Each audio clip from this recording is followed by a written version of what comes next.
The girl who carried death. Roza Shanina's War. The snow fell softly on the East Prussian village of Richau on the morning of January 27, 1945, muffling the sounds of artillery that had become as constant as breathing for the Soviet troops dug into the frozen earth. In a makeshift trench barely deep enough to shield a crouching soldier, a young woman adjusted her Mosin-Nagant rifle, her breath forming small clouds in the bitter air as she scanned the gray horizon through her telescopic sight. Roza Shanina was 20 years old, though the war had aged her in ways that no mirror could fully capture. Not in lines or wrinkles, but in the steadiness of her hands, the mechanical precision of her movements, and the way her dark eyes had learned to see men not as fathers or brothers or sons, but as targets, as threats, as the enemy that must fall before her crosshairs. She had been born in a village so remote that it barely appeared on maps,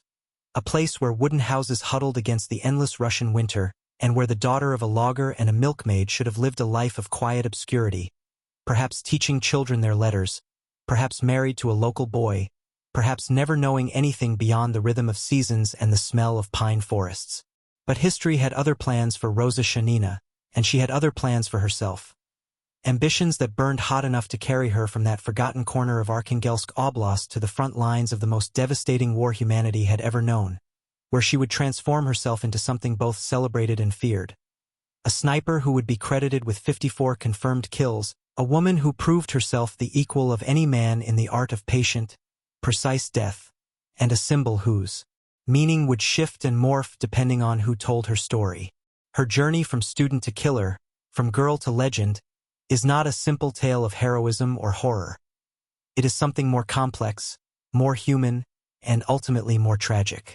than the propaganda posters that would later bear her face. It begins not with gunfire, but with a hunger that could not be satisfied by bread alone.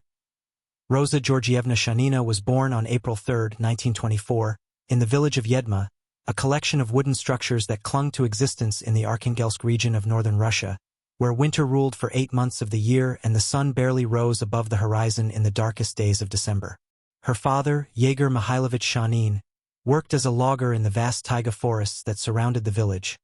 his hands perpetually scarred from the bite of axes and saws, his back bent from hauling timber through snow that could swallow a man whole if he strayed from the marked paths. Her mother, Anna Alexievna, tended their small plot of land and raised 6 children in a house where warmth was a luxury measured in logs for the stove, and where hunger was as familiar as the wooden spoon that stirred the soup. Roza was the 4th child, born into circumstances that promised nothing but the same hardscrabble existence her parents knew. A life of physical labor, early marriage, children of her own, and an eventual grave in the village cemetery where her ancestors had been buried for generations. But even as a small child, Roza exhibited a quality that separated her from her siblings and peers, an almost obsessive determination to educate herself, to read every book she could find, to master every lesson her teachers offered, as though she understood instinctively that knowledge was the only ladder that could lift her out of Yedma's isolation. She walked 5 kilometers to school each day, often through snow that reached above her knees, arriving with frozen feet and hands but with a mind alert and hungry for whatever scraps of learning the village schoolhouse could provide. Her teachers quickly recognized something special in the intense, dark-eyed girl who completed her assignments with meticulous care and who begged to borrow books from their personal collections. History, literature, mathematics, anything that could transport her beyond the confines of village life. When she was 14, Roza made a decision that shocked her family and neighbors. She announced that she would leave Yedma to continue her education in Arkhangelsk, the regional capital, where she could attend a proper school and perhaps even train to become a teacher herself. Her parents, recognizing the fierce will in their daughter and perhaps seeing in her their own unfulfilled dreams, gave their blessing despite the financial hardship her absence would create, and in 1938, Roza Shanina set off for the city with a small bundle of possessions and a determination that would become her defining characteristic. The years in Arkhangelsk transformed Roza from a village girl into an educated young woman with aspirations that reached far beyond what her birthplace had offered. She enrolled in the Arkhangelsk Pedagogical Institute, studying to become a kindergarten teacher, and she threw herself into her coursework with the same intensity she had shown in Yedma's schoolhouse, earning top marks and the respect of her instructors. She lived in dormitories, worked part-time jobs to support herself, and sent what little money she could spare back to her family, with entire armies encircled and destroyed, cities falling within days, and hundreds of thousands of Soviet soldiers killed or captured in the first weeks of fighting. Stalin's purges had decimated the officer corps, leaving the Red Army led by men promoted beyond their competence and terrified of making decisions that might be interpreted as defeatist or disloyal, while the troops themselves often lacked proper equipment, training, or even basic intelligence about where the enemy was or what their own missions were supposed to accomplish. For Roza Shanina, following the news from the front while continuing her studies in Arkhangelsk, the war initially seemed like a distant catastrophe, something horrible happening to other people in other places, until the day in 1941 when she received word that her brother Mikhail had been killed in action near Smolensk. The telegram, brief and bureaucratic in its phrasing, transformed the war from an abstraction into a personal wound, and in that moment, something fundamental shifted inside Roza. The studious young woman who had dreamed of teaching children their alphabet now began to dream of killing Germans. She was not alone in this transformation. Across the Soviet Union, millions of citizens responded to the Nazi invasion with a fury that combined patriotic fervor, ideological conviction, and the ancient Russian instinct that when invaders come from the West, they must be drowned in blood until they flee back across the border or lie dead in the snow. Women, who in previous conflicts had been relegated to support roles, now volunteered for combat positions in unprecedented numbers, driven by the same mix of grief, rage, and determination that motivated Roza. In October 1941, she applied to join a sniper school, arguing in her application letter that she was an excellent shot, a claim based primarily on hunting rabbits near Yedma as a child, and that she wanted to personally avenge her brother's death by killing as many fascists as possible. The authorities initially rejected her application. She was too valuable as a student, they said, and should complete her education so she could contribute to the war effort by teaching the next generation. But Roza Shanina was not easily deterred, and she continued to petition, to argue, to insist that she had a right to fight until finally, in 1943, with the war entering its third year and the demand for trained soldiers growing desperate even by Soviet standards, she was accepted into the Central Women's Sniper Training School. The training school was located near Podolsk outside Moscow, and it represented a radical experiment in Soviet military doctrine, the systematic training of women to serve as frontline combat soldiers, not in auxiliary or medical roles but as snipers, soldiers whose job was to kill enemy officers, machine gunners, and other high-value targets with single, carefully aimed shots. The Soviet leadership had concluded that women could excel at sniping for several reasons. They were generally more patient than men, more willing to remain motionless for hours waiting for the perfect shot. They tended to be more methodical and less prone to the reckless bravado that got male soldiers killed. And, perhaps most importantly, they were a vast untapped resource in a nation that was losing men at a rate that threatened to exhaust the entire male population of fighting age. The course lasted several months and was brutally demanding, combining marksmanship training with fieldcraft, camouflage techniques, range estimation, ballistics, and the psychological preparation necessary to kill another human being from a distance while watching their face through a telescopic sight. Roza proved to be a natural sniper, excelling particularly in the patience and discipline required for the role, qualities she had developed during those long walks to school through the frozen forests of Arkhangelsk, where moving slowly and deliberately was the difference between arriving safely and becoming lost in a white wilderness that killed the careless without mercy. She learned to shoot the Mosin-Nagant rifle, a weapon that had been in Soviet service since the 1890s and was now fitted with a PU scope that allowed a skilled shooter to hit a man-sized target at 300 meters or more. She learned to read the wind, to adjust for temperature and humidity, to estimate distances by eye when a rangefinder wasn't available, and to identify which enemy soldiers were worth the expenditure of a bullet. Officers identifiable by their uniforms and behavior, machine gunners who needed to be eliminated before an assault, artillery observers whose deaths would blind enemy fire support. She also learned, through lectures and training scenarios, to overcome the natural human reluctance to kill, to see the enemy through her scope not as a person but as a target, a threat, an obstacle that must be removed for the sake of her comrades and her country. The instructors at the school were blunt about what the women would face. Snipers were among the most hated soldiers on any battlefield,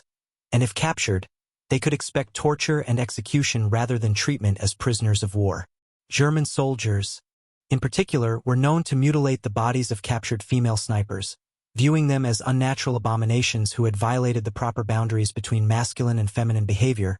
and the instructors showed photographs of such atrocities to ensure the trainees understood that there would be no mercy if they fell into enemy hands. This knowledge, rather than deterring Roza, seemed to harden her resolve.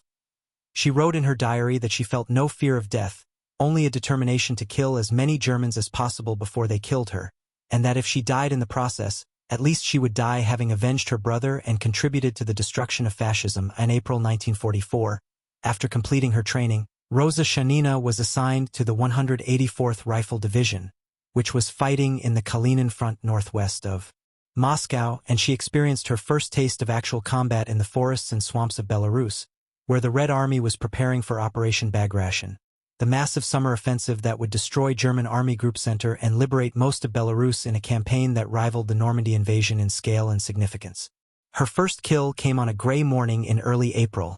when she spotted a German officer through her scope at a distance of roughly 200 meters, watching him consult a map while his subordinates dug trenches nearby. She had been lying in position for 3 hours, covered in a camouflage cloak and barely breathing, waiting for a target worth revealing her location, and when the officer appeared, she went through the mechanical routine her training had drilled into her. Check the wind by watching the movement of leaves and grass, estimate the range, adjust the scope accordingly, control her breathing, place the crosshairs on the targets, center mass, and slowly squeeze the trigger without jerking or anticipating the recoil. The rifle bucked against her shoulder, the report shattering the morning quiet, and through the scope she saw the officer collapse as the 7.62 mm bullet struck him in the chest, his map falling from his hands as his legs buckled and he went down in a heap that didn't move again. The other German soldiers scattered for cover, searching frantically for the source of the shot, but Roza had already shifted position, crawling backward through the undergrowth before rising and running at a crouch to a different vantage point, following the doctrine that had been hammered into her during training. Shoot and move, never fire twice from the same position, always assume the enemy is hunting you as diligently as you are hunting them. She felt no triumph in that first kill, no sense of satisfaction or revulsion, only a curious numbness, as though the act of killing through a telescopic sight was somehow less real than it should have been. The man she had killed reduced to an image in glass, his death no more emotionally significant than swatting a mosquito. This emotional distance would become familiar to her over the months that followed, a psychological armor that allowed her to do her job without being paralyzed by doubt or guilt, though her diary entries suggest that the armor was never quite as impermeable as she pretended, and that late at night, alone with her thoughts, she wondered what kind of person she was becoming. Roza quickly established herself as one of the most effective snipers in her unit, racking up kills with a consistency that earned her both praise from her commanders and a fearsome reputation among the German soldiers who faced her division. Unlike some snipers who preferred to work alone, operating independently and reporting only their results, Roza often worked with a spotter, another female sniper named Alexandra Yekimova, with whom she developed a close partnership that combined tactical efficiency with genuine friendship. The two women would move through the battlefield together, taking turns observing and shooting, covering each other's movements and sharing the tedium of the long hours spent waiting for targets to appear. They developed an almost telepathic understanding of each other's intentions, communicating through hand signals and whispered words, and they competed in a friendly rivalry over who could achieve more kills in a given engagement, though both understood that their true measure of success was not personal glory but the contribution they made to their unit's survival and effectiveness. Roza's confirmed kill count climbed steadily through the summer of 1944 as the Red Army surged westward, destroying the German forces in Belarus and pushing into the Baltic states and Poland. She killed officers and enlisted men, machine gunners and mortar crews, scouts and messengers, anyone whose death would weaken the German defensive. Of the most effective snipers in her unit, racking up kills with a consistency that earned her both praise from her commanders and a fearsome reputation among the German soldiers who faced her division. Unlike some snipers who preferred to work alone, operating independently and reporting only their results, Roza often worked with a spotter, another female sniper named Alexandra Yekimova, with whom she developed a close partnership that combined tactical efficiency with genuine friendship. The two women would move through the battlefield together, taking turns observing and shooting, covering each other's movements and sharing the tedium of the long hours spent waiting for targets to appear. They developed an almost telepathic understanding of each other's intentions, communicating through hand signals and whispered words, and they competed in a friendly rivalry over who could achieve more kills in a given engagement, though both understood that their true measure of success was not personal glory but the contribution they made to their unit's survival and effectiveness. Roza's confirmed kill count climbed steadily through the summer of 1944 as the Red Army surged westward, destroying the German forces in Belarus and pushing into the Baltic states and Poland. She killed officers and enlisted men, machine gunners and mortar crews, scouts and messengers, anyone whose death would weaken the German defensive positions or save Soviet lives in the assaults that followed. She became skilled at reading the battlefield, identifying the key positions that needed to be neutralized before an attack, and she took pride in the fact that her work allowed her comrades to advance with fewer casualties than they might have suffered otherwise. Her superiors noticed her skill and dedication, and she was awarded the Order of Glory, 3rd Class, in June 1944, one of the first women to receive this decoration, which was typically reserved for soldiers who displayed extraordinary courage and effectiveness in combat. The award ceremony was brief and perfunctory, held in a muddy field behind the front lines with artillery rumbling in the distance, but Roza treasured the medal as proof that her sacrifice and her brother's death had not been meaningless, that she was contributing to something larger than herself, even if that contribution took the form of adding to the already astronomical death toll of the war. As the Red Army pushed deeper into German-occupied territory through the autumn of 1944, Roza witnessed scenes of destruction that even the hardships of her childhood had not prepared her to comprehend. The Germans, retreating before the Soviet advance, implemented a scorched earth policy that left entire regions uninhabitable, burning villages, destroying crops, poisoning wells, and murdering civilians who might provide aid to the advancing Soviet forces. She saw the evidence of German atrocities everywhere. Mass graves filled with executed civilians, children who had been separated from their parents and left to starve, towns reduced to rubble by artillery and airstrikes that served no military purpose beyond the infliction of suffering. These sights hardened her further, reinforcing her conviction that the enemy she fought deserved no mercy, that every German soldier she killed was a small act of justice for the victims whose bodies littered the landscape. Her diary entries from this period show a young woman struggling to reconcile the horrors she witnessed with her pre-war idealism, writing about her disgust at the barbarity of the Nazi regime while also noting, almost as an afterthought, her own growing comfort with killing, a comfort that troubled her even as she recognized its necessity. She wrote of her fear that the war was changing her in ways that could never be undone, that she was becoming something cold and mechanical, a weapon rather than a person, and she wondered whether she would be able to return to civilian life when the fighting finally ended, whether she could ever teach kindergarten children their letters after spending years teaching German soldiers the meaning of death. These moments of doubt never lasted long, however. There was always another battle, another target, another reason to push such thoughts aside and focus on the immediate task of survival and victory. By January 1945, Roza Shanina had achieved 54 confirmed kills, an impressive total by any standard, though it paled in comparison to the hundreds claimed by the most famous Soviet snipers like Lyudmila Pavlichenko or Vasily Zaitsev. She had survived more than 6 months of continuous combat, an achievement in itself given the mortality rate among frontline Soviet troops, and she had earned a reputation that extended beyond her own unit. German soldiers who faced the 184th Rifle Division learned to fear the unseen shooters who killed their officers and specialists with single shots that seemed to come from nowhere, and Soviet propagandists had begun to take notice of the photogenic young woman whose sniper exploits offered perfect material for boosting morale on the home front. Photographs of Roza in her uniform, cradling her Mosin-Nagant rifle, appeared in newspapers and magazines, accompanied by articles that portrayed her as the embodiment of Soviet womanhood, educated, determined, willing to sacrifice everything for the motherland, proof that women were the equals of men in all respects, including the capacity for lethal violence when the situation demanded it. Roza herself had mixed feelings about this attention. She appreciated the recognition of her work but disliked the way propaganda simplified and sanitized the reality of what she did, transforming the dirty, terrifying, and morally complex business of sniping into a heroic adventure suitable for inspiring workers and soldiers. She knew that the real war was nothing like the stories in the newspapers, that combat was not glorious but brutal and exhausting, that killing another human being left marks on the soul that no amount of ideological certainty could erase,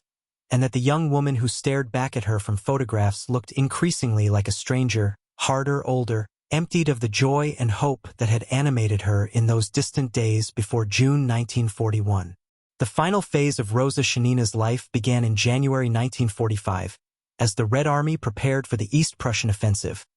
a massive operation designed to crush German forces in East Prussia, cut off their retreat, and open the path to Berlin. East Prussia held special significance for the Soviet command. It was German soil, the heartland of Prussian militarism, and its conquest would represent a symbolic reversal of the humiliations inflicted on Russia in previous conflicts with German armies. The offensive would also be extraordinarily brutal, as Soviet soldiers, having witnessed the atrocities committed in occupied Soviet territory, carried with them a burning desire for revenge that their commanders did little to discourage. Roza's unit was assigned to the fighting around the town of Richau in East Prussia, where German forces had established defensive positions designed to slow the Soviet advance and allow German civilians to evacuate westward ahead of the Red Army. The fighting was intense and chaotic, with German troops mounting desperate counterattacks and Soviet forces pressing forward despite heavy casualties. Each side understanding that this was the endgame,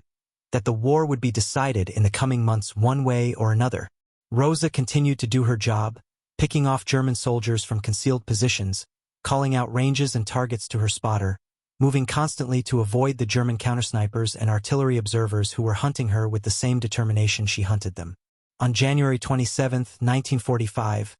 her unit was tasked with holding a position against a German counterattack, and Roza found herself in the thick of the fighting, no longer operating from a distance as a sniper but serving alongside regular infantry as they struggled to repel waves of German soldiers trying to break through the Soviet lines. The battle was a confused melee of machine gun fire, mortar explosions, and close-quarters combat, the kind of fighting that negated all the careful training and patience that defined sniping and reduced warfare to its most primal form. Kill or be killed, hold the line or die trying. Roza was struck by shrapnel from a mortar round, the fragments tearing through her body with devastating effect, and she fell among the other casualties in a trench that had become indistinguishable from a mass grave. Her comrades tried to evacuate her to an aid station, but the wounds were too severe, and she died before they could get her to medical personnel, bleeding out in the snow at the age of 20, her Mosin-Nagant rifle lying beside her, her diary still in her pack with its final entry lamenting the continuation of war but hoping to see its conclusion in Berlin. The death of Roza Shanina was noted in official reports with the same bureaucratic brevity that had announced her brother's death 4 years earlier. One more name added to the millions of Soviet casualties that would eventually total somewhere between 20 and 27 million dead.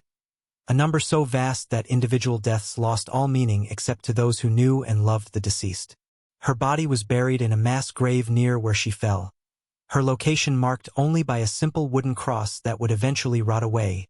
leaving no trace of where she lay. For months afterward, her family in Arkhangelsk received no notification of her death.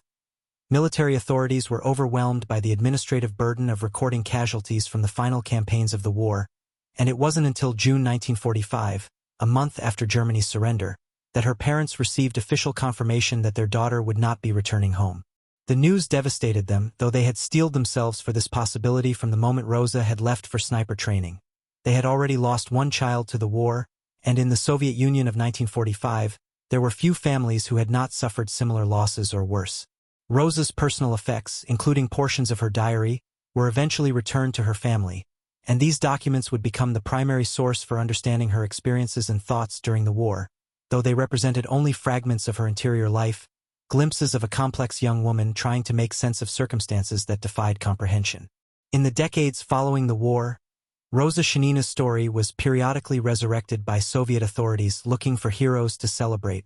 particularly female heroes who exemplified the socialist ideal of gender equality, and her photograph and biography appeared in books and documentaries about the Great Patriotic War, usually emphasizing her courage and skill while downplaying the doubts and fears she had confessed in her diary. After the collapse of the Soviet Union, her story took on new meanings depending on who was telling it. For some, she remained a hero who had defended her country against fascist aggression. For others, she became a tragic figure, a victim of a totalitarian system that had sacrificed millions of its citizens in a war that might have been avoided with different leadership. For still others, particularly in the West, she became a curiosity, an example of the Soviet Union's unique approach to gender and warfare that contrasted sharply with the more traditional gender roles maintained by other combatant nations. The truth of who Roza Shanina was probably lies somewhere in the intersection of all these interpretations. She was simultaneously a hero and a victim, a killer and a casualty, a young woman who made choices within the limited options available to her and who paid the ultimate price for those choices. Her 54 confirmed kills represent 54 German soldiers who never went home to their families, 54 deaths that she inflicted in the name of revenge, patriotism, and survival,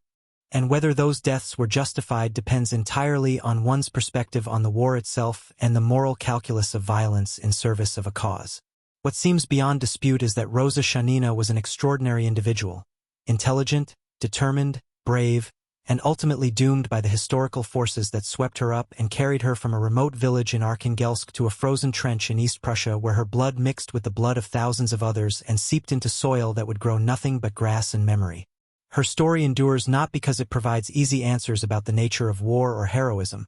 but because it asks difficult questions about what we demand of young people when nations collide, about the costs of violence even when that violence is deployed in defense of a just cause, and about the ways in which individuals navigate the impossible choices that history sometimes forces upon them. And in asking those questions, her story remains as relevant today as it was in 1945, a reminder that,